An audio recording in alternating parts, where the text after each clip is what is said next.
Now B part of international trade is import trade. Import trade refers to the purchase of goods and services from a foreign country. Now when we Indians purchase goods from different countries, that is known as import trade. For example, if we purchase mobile phone from USA, that is a part of import trade. Now import trade depends upon the requirement of the country. Every country will require different type of goods and services that is supposed to be imported. So almost all countries will try to control the import trade in their nation. The objective of this control are proper use of foreign exchange restrictions, protection of indigenous or small scale industries, etc. So let's see some procedure of import trade. The first part here is preliminary stage. Just like export trade, even here what the first part we need to do, registration. So the importer has to get himself registered with the various authorities as follow. First is Directorate General Foreign Trade to obtain import export certificate number. This certificate number will allow you to import. Second is Income Tax Authority to obtain permanent account number, that is PAN number of the business. Third is formalities regarding GST, goods and service tax. Second is negotiation. The importer must hold negotiation with overseas suppliers regarding. Overseas supplier means supplier from foreign country. They can have negotiation various topics such as price of goods, delivery schedule, credit period, terms and conditions regarding sales, payment and delivery. All these things must be discussed in advance. Then B part is pre-import stage. One is quota certificate. Certain items are subjected to quota restrictions. The importer needs to obtain an import quota certificate from government authorities. Only then they can import certain goods. If some goods are not allowed, then they cannot import a particular goods. Second is foreign exchange clearance. Foreign exchange of foreign currency. Now usually import export is being done with the help of foreign currencies. So here the importer needs to obtain foreign exchange clearance from RBI, that is the apex bank of a country, Reserve Bank of India. The importer should forward the application for the same through his bank.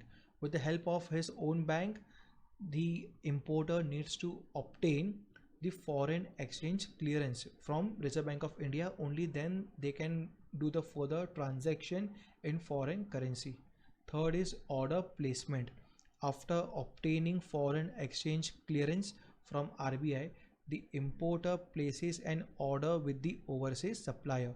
If RBI give them clearance, now they can get the orders from the overseas supplier, means for suppliers of different countries. This order is called an indent. The importer negotiates the terms and conditions of the import contract and places the order. So this is how the placement of order is being done with the overseas suppliers. Then next, fourth is letter of credit, that is LC. The exporter normally requests of LC. The LC is an undertaking given by the importer's bank guaranteeing the payment to the exporter on behalf of the importer. So now your bank will give the guarantee, importer's bank will give the guarantee to the exporter that yes, the importer will pay you the amount, or that bank will pay the amount on behalf of the importer. The LC is the safest method of payment in foreign trade, because if importers fails to pay the amount, then their bank will pay on their behalf. So it is a safe method of payment. Therefore the importer has to obtain LC from his bank in favor of the exporter. Fifth is clearing and forwarding agents, CNF agents. The importer has to appoint CNF agents to undertake various custom formalities and documentation work in respect of import of goods. So just like exporter, even importer requires CNF agents. Shipment advice. The shipment advice enables the importer to make necessary arrangements for custom clearance and unloading of goods sent by the exporter. So here the shipment advice will be useful for the importer so that he or she can unload all the goods which were sent by the exporter. Then further, now there is C part, that is import stage. Here the first step is receipt of documents. Now the importer receives the documents sent by the exporter through his bank. So such document, what will contain here, let's see.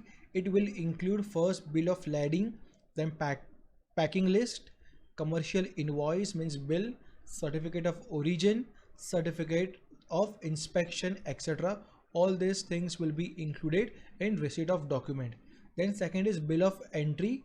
Here also CNF agents prepare the bill of entry which is required for customs clearance. The bill of entry gives details about the number of packages, quality of goods, price of goods, etc. So in bill of entry, all the details regarding the goods will be there and it will be sent by the CNF agents. Then further, third is delivery order.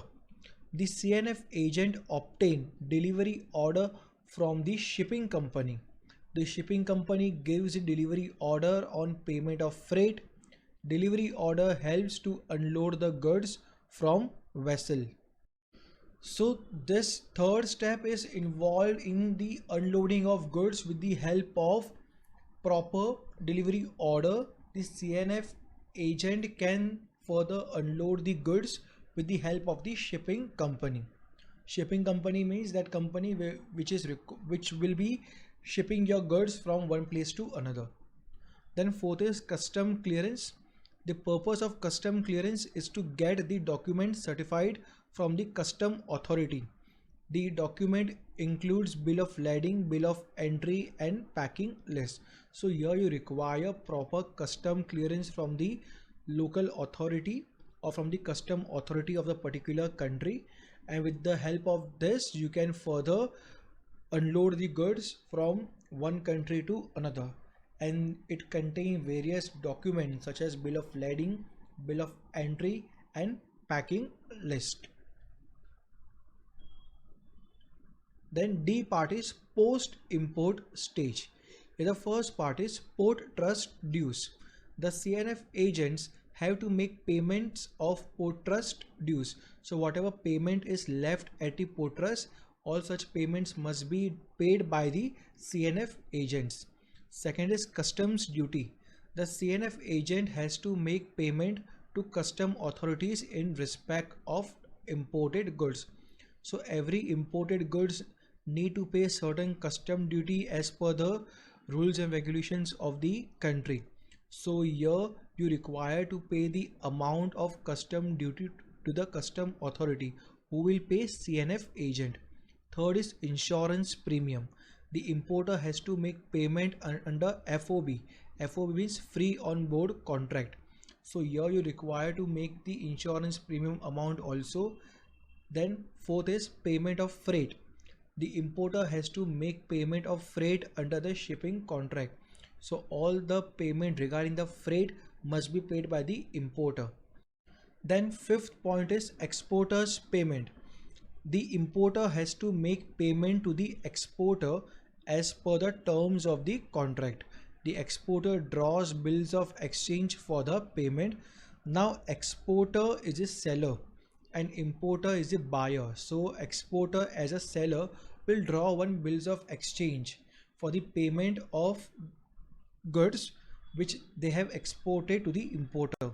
So here importer is supposed to make the payment as per the contract made by both the parties involved in the transaction. 6 is follow up. The importer needs to take follow up in respect of import of goods. If there are any discrepancies, importer should inform the exporter. So all the further process will consist of follow up. So here the importer will inspect whether all the goods have been properly imported or not. If there are some problems, then he or she can inform the exporter. So this was the procedure for import trade.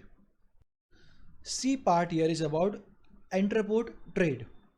The term entrepot historically referred to a seaport or warehouse where goods would be imported for storage or process before re-export. It also refers to the practice of re-exporting goods with or without processing or repackaging them again. It is mainly used to refer to duty free ports with a high volume of re-export trade. At Entrepot, goods do not face any import or export duties upon shipment from the port. So this was a theoretical part which we have read here. Now in simple language, what does it mean? So let's take one example and understand it. If India imports goods from say USA, now what happens further? After getting those goods from USA, India will re-export it to another country like Japan. That is known as entrepot trade. Now, such type of trade occurs when a country buy goods from one country with the aim of reselling it further to another or different countries. That is entrepot trade. That's it. Thank you so much.